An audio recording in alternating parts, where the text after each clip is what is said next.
The banker's dressing room was a plainly furnished little chamber, with a gray carpet, a large dresser, and a long mirror. Holmes went to the dresser first and looked hard at the lock. "Which key was used to open it?" he asked. "That which my son himself indicated, that of the cupboard of the lumber room." "Have you it here?" "That is it on the dressing table." Sherlock Holmes took it up and opened the dresser. "It is a noiseless lock," said he. "It is no wonder that it did not wake you. This case, I presume, contains the coronet. We must have a look at it." He opened the case, and taking out the diadem, he laid it upon the table. It was a magnificent specimen of a jeweler's art, and the 36 stones were the finest that I have ever seen. At one side of the coronet was a cracked edge where a corner holding 3 gems had been torn away. "Now, Mr. Holder," said Holmes, "here is the corner which corresponds to that which has been so unfortunately lost. Might I beg that you will break it off?" The banker recoiled in horror. "I should not dream of trying," said he. "Then I will." Holmes suddenly bent his strength upon it, but without result. "I feel it give a little," said he, "but though I am exceptionally strong in the fingers, it would take me all my time to break it. An ordinary man could not do it. Now what do you think would happen if I did break it, Mr. Holder?" "There would be a noise like a pistol shot." "Do you tell me that all this happened within a few yards of your bed, and that you heard nothing of it?" "I do not know what to think. It is all dark to me. But perhaps it may grow lighter as we go. What do you think, Miss Holder?" "I confess that I still share in my uncle's perplexity. Your son had no shoes or slippers on when you saw him?" "He had nothing on save only his trousers and shirt." "Thank you. You have certainly been favored with extraordinary luck during this inquiry, and it will be entirely your own fault if we do not succeed in clearing the matter up. With your permission, Mr. Holder, I shall now continue my investigations outside." He went alone at his own request, for he explained that any unnecessary footmarks might make his task more difficult. For an hour or more he was at work, returning at last with his feet heavy with snow and his features as inscrutable as ever. "I think that I have seen now all that there is to see, Mr. Holder," said he. "I can serve you best by returning to my rooms. But the gems, Mr. Holmes, where are they?" "I cannot tell." The banker wrung his hands. "I shall never see them again," he cried, "and my son. You give me hopes. My opinion is in no way altered. Then for God's sake, what was this dark business which was acted in my house last night? If you can call upon me at my Baker Street rooms tomorrow morning, between 9 and 10, I shall be happy to do what I can to make it clearer. I understand that you give me permission to act for you, provided only that I get back the gems and that you place no limit on the sum I may draw." "I would give my fortune to have them back." "Very good. I shall look into the matter between this and then. Goodbye. It is just possible that I may have to come over here again before evening."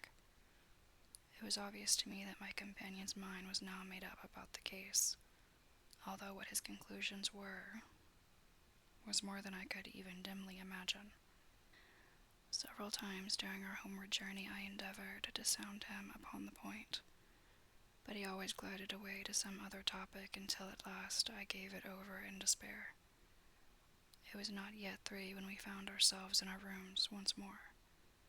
He hurried to his chamber and was down again in a few minutes, dressed as a common loafer, with his collar turned up, his shiny, seedy coat, his red cravat, and his worn boots. He was a perfect sample of the class. "I think that this should do," said he, glancing into the glass above the fireplace. "I only wish that you could come with me, Watson, but I fear that it won't do. I may be on the trail in this matter, or maybe following a will-o'-the-wisp, but I shall soon know which it is. I hope that I may be back in a few hours. He cut a slice of beef from the joint upon the sideboard, sandwiched it between 2 rounds of bread, and thrusting this rude meal into his pocket, he started off upon his expedition. I had just finished my tea when he returned, evidently in excellent spirits, swinging an old elastic-sided boot in his hand. He chucked it down into a corner and helped himself to a cup of tea. I only looked in as I passed, said he. I am going right on. Where to? Oh, to the other side of the West End. It may be some time before I get back. Don't wait up for me in case I should be late. How are you getting on? Oh, so, nothing to complain of. I have been out to Streatham since I saw you last, but I did not call at the house. It is a very sweet little problem, and I would not have missed it for a good deal. However, I must not sit gossiping here, but must get these disreputable clothes off and return to my highly respectable self.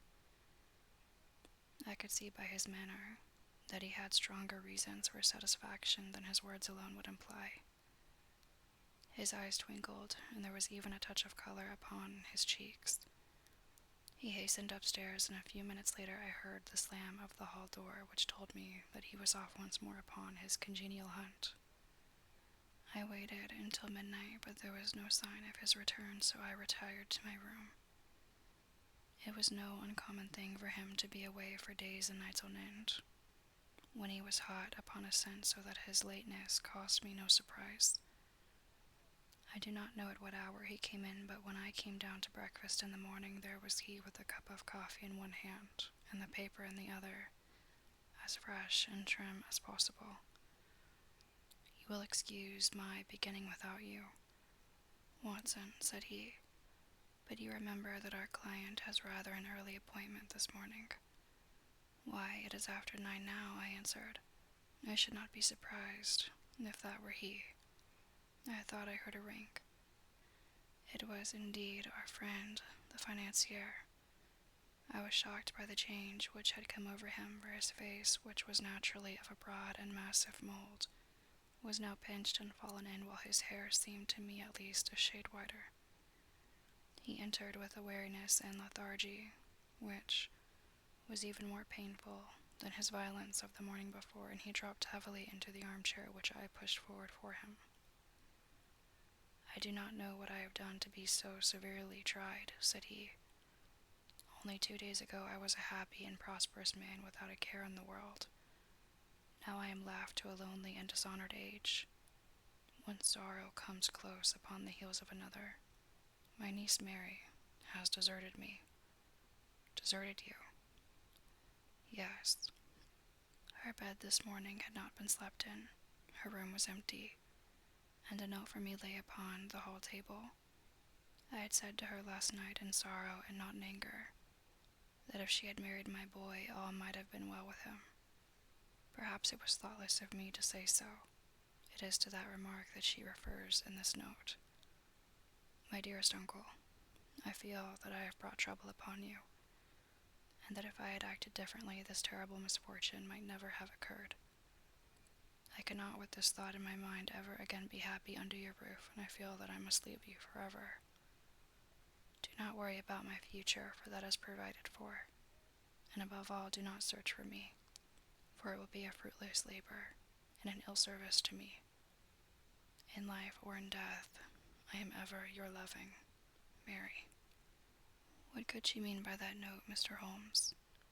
Do you think it points to suicide? No, nothing of the kind. It is perhaps the best possible solution. I trust, Mr. Holder, that you are nearing the end of your troubles. You say so. You have heard something, Mr. Holmes. You have learned something. Where are the gems? You would not think £1,000 apiece an excessive sum for them. I would pay 10. That would be unnecessary. 3,000 will cover the matter. And there is a little reward, I fancy. Have you your checkbook? Here is a pen. Better make it out for £4,000. With a dazed face, the banker made out the required check. Holmes walked over to his desk, took out a little triangular piece of gold with 3 gems in it, and threw it down upon the table. With a shriek of joy, our client clutched it up. "You have it," he gasped. "I am saved. I am saved." The reaction of joy was as passionate as his grief had been, and he hugged his recovered gems to his bosom. "There is one other thing you owe, Mr. Holder," said Sherlock Holmes rather sternly. "Oh," he caught up a pen, "name the sum and I will pay it." "No, the debt is not to me. You owe a very humble apology to that noble lad, your son, who has carried himself in this matter, as I should be proud to see my own son do, should I ever chance to have one." "Then it was not Arthur who took them." "I told you yesterday, and I repeat today, that it was not." "You are sure of it? Then let us hurry to him at once to let him know that the truth is known." "He knows it already. When I had cleared it all up, I had an interview with him, and finding that he would not tell me the story, I told it to him, on which he had to confess that I was right, and to add the very few details which were not quite yet clear to me. Your news of this morning, however, may open his lips. For heaven's sake, tell me then, what is this extraordinary mystery